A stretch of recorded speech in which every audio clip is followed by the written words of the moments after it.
মা, ও মা, বাহিরে কত শীত পড়েছে মা। আমার সব বন্ধুরা নতুন নতুন সোয়েটার পরে স্কুলে আসতেছে মা। তুমিও আমাকে একটি নতুন সোয়েটার কিনে দিবে মা? মারে, আমরা তো গরিব রে মা। প্রতি বছর নতুন নতুন সোয়েটার, নতুন নতুন জামা জুতা কেনার টাকা কোথায় পাই বলতো মা? আমরা যে গরিব মানুষ মা, আমাদের বড় লোকের দিকে দেখতে নেই রে মা। নতুন নতুন সোয়েটার ওগুলো বড় লোকদের জন্য মা, ওগুলো আমাদের জন্য না। তুই ওদের দিকে একদম নজর দিবি না মা। মা জানো, আমি যখনই পুরাতন ছাড়া সোয়েটারটা পরে স্কুলে যাই, তখন সব বাচ্চারা আমাকে দেখে খুবই হাসাহাসি করে মা। আমার তখন খুবই মন খারাপ হয়, আমার খুবই কান্না পায় মা। মন খারাপ করিস না রে মা, তুই ভালো করে পড়াশোনা কর। ভালো করে পড়াশোনা করে একদিন অনেক বড় চাকরি করবি, তখন তুই অনেক বড় হবি। আমি তোর জন্য আল্লাহর কাছে সব সময় দোয়া করি মা। আমার বান্ধবী রুমকে আমাকে দেখে খুব হাসাহাসি করে মা, আমাকে নিয়ে খুব মজা করে মা। মা, আমরা কি মানুষ না মা? হ্যাঁ রে মা, আমরাও মানুষ, কিন্তু আমরা যে গরিব মানুষ মা। এই সমাজে আমাদের কোনো মূল্য নেই রে মা। এই সমাজে গরিব মানুষের কোনো মূল্য নেই। তবে একদিন দেখিস তুই অনেক বড় হবি, আল্লাহ তোকে অনেক বড় করবে। তারপর রুহি খেলা করতে চলে যায়, আর রুপিয়া বেগম একা একা বসে বসে কান্না করতে থাকে। রুহির বাবা অনেক আগে মারা গিয়েছিলেন, আর রুপিয়া বেগম অন্যর বাড়িতে কাজ করে তাদের সংসারটা চালাতো। রুপিয়া বেগম ছিল খুবই ধার্মিক মহিলা। সে 5 ওয়াক্ত নামাজ পড়তো এবং নামাজ শেষে আল্লাহর কাছে দোয়া করত তার মেয়ে রুহি যেন একদিন অনেক বড় হয়, তার জীবনে যেন কোনো দুঃখ কষ্ট না থাকে। আর রুপিয়া বেগম জানতেন মহান আল্লাহ মায়ের দোয়া কবুল করে। আল্লাহর উপর বিশ্বাস রেখে রুহির মা রুহির জন্য সব সময় দোয়া করতেন, কারণ রুহির মা ছাড়া রুহিকে দেখার মতো এই পৃথিবীতে আর কেউই ছিল না।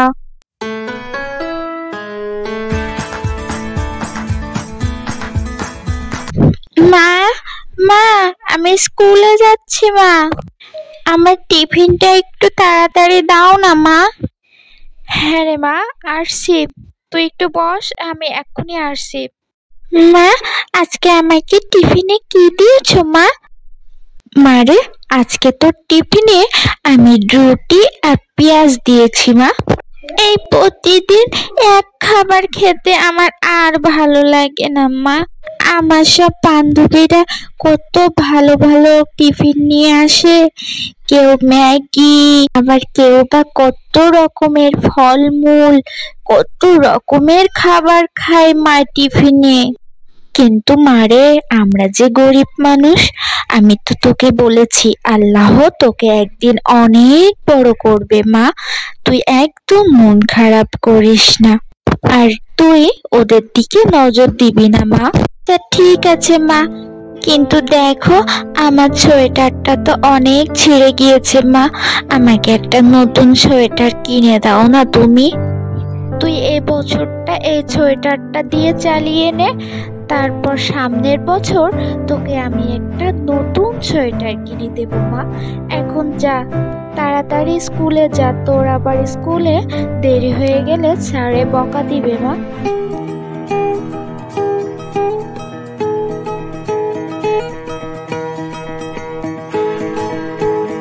তারপর রুহি ছেঁড়া সোয়েটারটা পরে স্কুলে চলে যায়।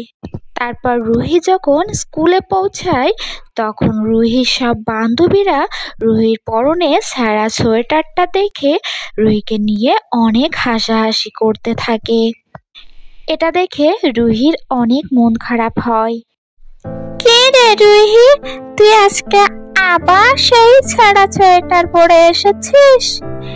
আমাকে দেখ, আমার সোয়েটারটা গতকালকে বাবা আমার জন্য নিয়ে এসেছে।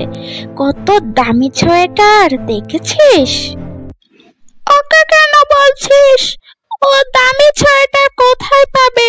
ও তো গরিব মানুষ, ও তো গরিবের মেয়ে। আমাকে নিয়ে তোরা হাসাহাসি করছিস? দেখিস আমি একদিন অনেক বড় হব। আল্লাহ আমাকে অনেক বড় করবে। আমি পড়াশোনা করে অনেক বড় একটা চাকরি করব। তারপরে আমি অনেক দামি দামি সোয়েটার কিনে পরবো। আর আমার মতো যারা গরিব মানুষ, আমার মতো যারা গরিব বাচ্চা, তাদেরকে আমি সোয়েটার দান করব। নিজের সোয়েটার পরতে পারে না, ও আবার দান করবে। ঠিকই বলেছিস তুই। কুজোর আবার চিত হয়ে শোয়ার শখ। নিজের সোয়েটার নেই, ও আবার দান করবে। এই কথা বলে রুমকি এবং পাপিয়া সেখান থেকে চলে যায়। আর রুহির অনেক মন খারাপ হয়। তারপর রুহি ক্লাসে চলে যায়। তারপর যখন তার স্কুল ছুটি হয়, স্কুল ছুটি হওয়ার পর রুহি যখন বাসায় আসছিল, রুহি হঠাৎ দেখতে পায় রাস্তার ধারে একটি দোকানে বাচ্চাদের বিভিন্ন ধরনের বিভিন্ন ডিজাইনের সোয়েটার ঝুলানো। আমরা যদি বড়লোক হতাম, তাহলে আমি ওই লাল সোয়েটারটার মতো সুন্দর একটি সোয়েটার কিনতাম, আর ওটা গায়ে দিয়ে স্কুলে যেতাম। তখন সবাই আমার দিকে তাকিয়ে থাকতো। কিন্তু কি করব, আমরা তো গরিব মানুষ, মা এত টাকা কোথায় পাবে? এসব কথা ভাবতে ভাবতে রুহি বাসায় চলে আসে।